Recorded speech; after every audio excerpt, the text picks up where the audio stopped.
Minister, let's start with you. Thank you so much for, to you and your beautiful country for hosting us. Now, with the visit of President Trump last week, there was a lot going on, of course, in Qatar. We saw huge commitments from the countries he visited, including this one.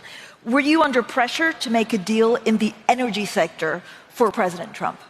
First, it's great to be here at Bloomberg's with all of you, with Ryan and yourself again.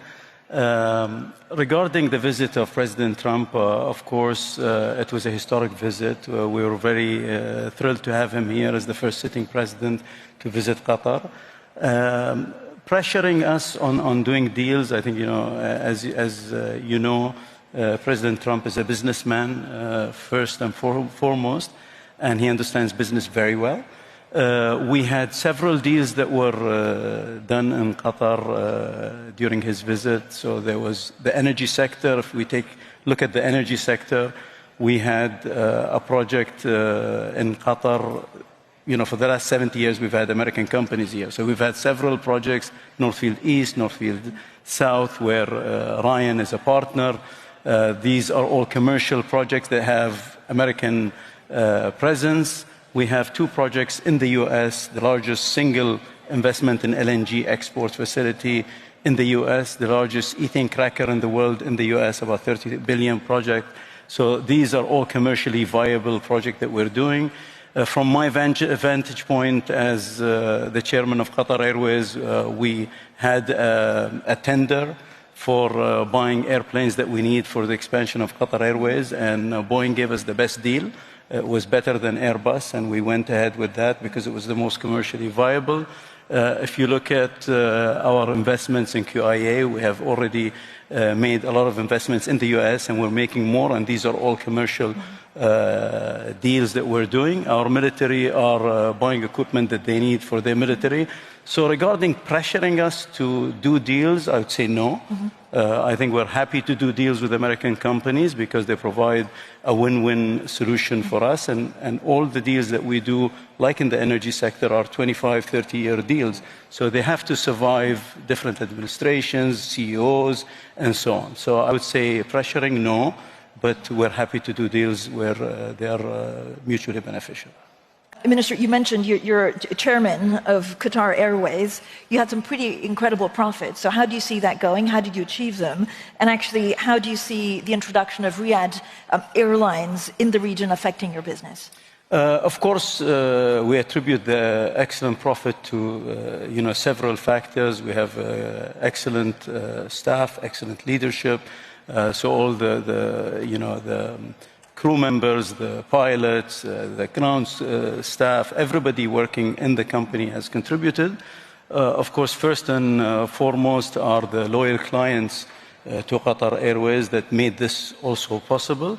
And also, this is a cyclical business. Everybody's doing well in the airline business, and we just need to keep going with the same rhythm to ensure that we continuously can have good profits.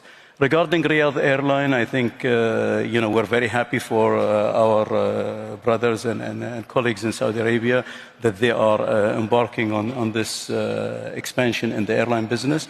It's a huge country, Saudi Arabia, whether it's size of the country or size of population, and I think it's overdue to have additional airlines and airline products in Saudi Arabia. And if there's anything that we can do to support Saudi Arabia from Qatar Airways, we'd be happy to do that, but we wish them all the success, and I think it's very much needed for Saudi Arabia and the region. Minister, most of Qatar's LNG sales are also linked, of course, to oil prices. How has the oil's slump this year affected Qatar? In general, all oil companies look at their revenue and look at their capital expenditure over the next few years. And the way you can spend more capital, there are two things. There's capital to sustain. People don't talk about sustaining your actual production, which gets more expensive with time to maintain it and drill additional wells and so on. So you need a lot of revenue for that. In addition to that, the additional capex to expand and to keep additional reserves coming. And you need, in general, you'd need somewhere in the range of $70 to $80 in my view, to be able to sustain the current production and increase. And when you look at the U.S., for example, I mean, one of the things that came out of the visit is a better understanding of, with my counterpart, Chris Wright, Secretary Chris Wright from the U.S. and the colleagues that came with President Trump. They have an ambition of growing their power to for an additional 100 gigawatts of power. And that's for AI, that's for additional industry that they want to bring back into the U.S.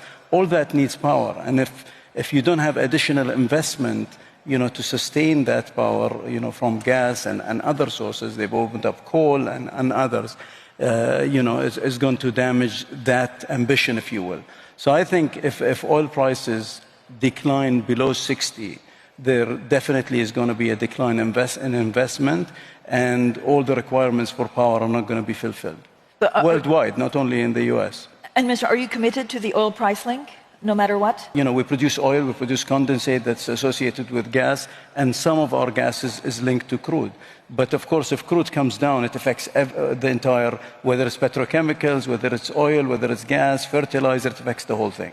If the U.S. exports more LNG, where does it leave Qatar? No, I think, we are the biggest supply that's going to come from the U.S. next year. We're going to start our LNG export by the end of this year and really start the full production sometime in the next year.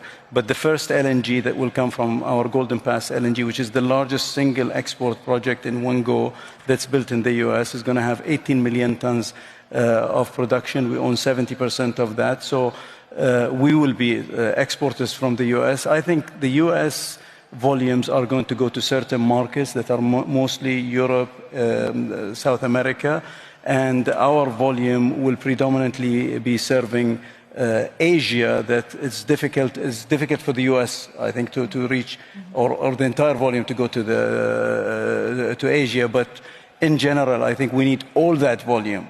It's us, it's the U.S., I think some Australian volume and others to care. You're going to have 1.5 to 2 billion people on this earth in the next 20 to 30 years. And you have 1 billion people around the world that don't have basic electricity. So the need for electricity and power is huge. So we're not worried at all about, having a supply glut or anything like that.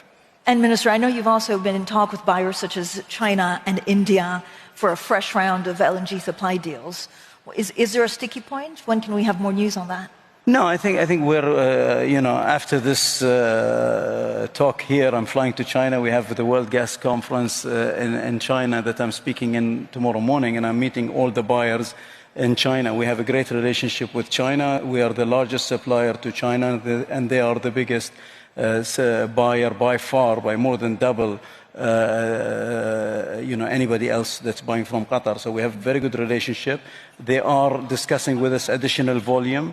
India is discussing with us additional volume, but we have multiple countries that are discussing with us additional volume. And these negotiations take time, and some go a little bit further. I think what you're alluding to is some articles that came out regarding sticking points and so on.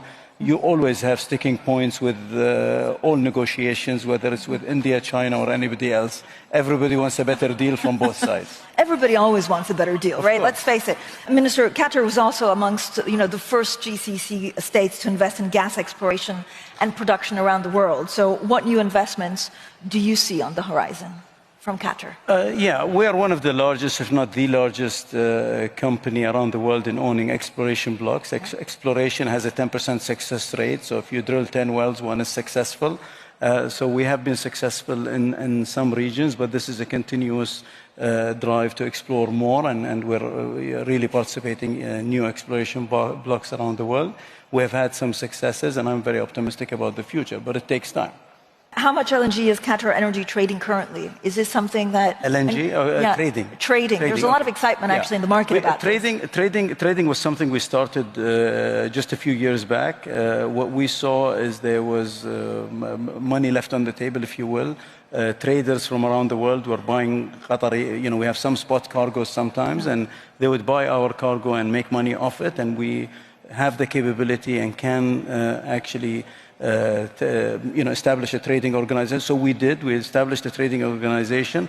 Currently, we are trading around 10 million tons of LNG, physical trading of 10 million tons of LNG. The mandate is more than 50% needs to be non-Qatari volume, which is the case today. The ambition is by 2030 to reach somewhere in the range of 30 to 40 million tons of non-Qatari LNG traded by our trading group. But will you also reserve a portion of the output from Northfield East for spot trading? And how big? I think, we're going to be producing 160 million tons of LNG as projects that we're participating in. If you include the US, we're at 77 million tons today. We have 70 ships today. We're adding 128. So all that will be really under the control of our trading organization, where they can trade spot, trade some of that volume. Not all of the volume will be locked up in long-term deals, but we'll have plenty to deal with.